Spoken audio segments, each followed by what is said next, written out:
Dr. Mwigulu, kama tulivyosema wakati wa kampeni na kama ilani yetu ya uchaguzi ya Chama cha Mapinduzi ya mwaka 2025-2030 inavyosema, kuna mengi tumewaahidi wananchi. Kiangalia mambo yote na muda tulionao, muda ni mfinyo.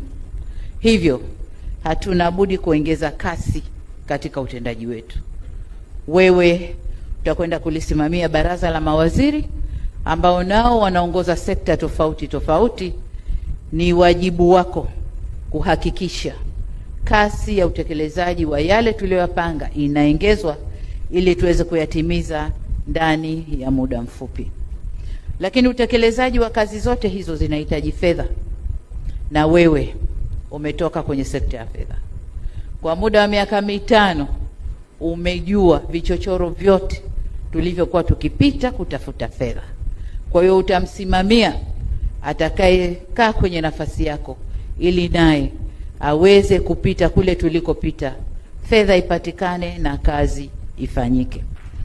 Kwa hiyo kwa ufupi, una kazi kubwa sana. Una kazi kubwa sana, na leo baadaye nitakwenda kulifungua bunge la 13 la Jamhuri ya Muungano wa Tanzania, ambao nitaeleza yale yote ambayo tunatakiwa kuyafanya ndani ya kipindi hiki cha miaka 5. Kuna mengine uliyasema mwenyewe jana pokuwa bungeni, nilikusikiliza vizuri, na ni imani yangu kwamba hukuyasema tu, lakini una moyo wa dhati kuyasimamia yale yote. Kwa hiyo kama nilivyosema, tukutakie kazi njema. Mzigo huu si mdogo, na kwa umri wako, sijui Kassim aliingia akiwa na miaka mingapi, lakini kwa umri wako mzigo huu ni mkubwa.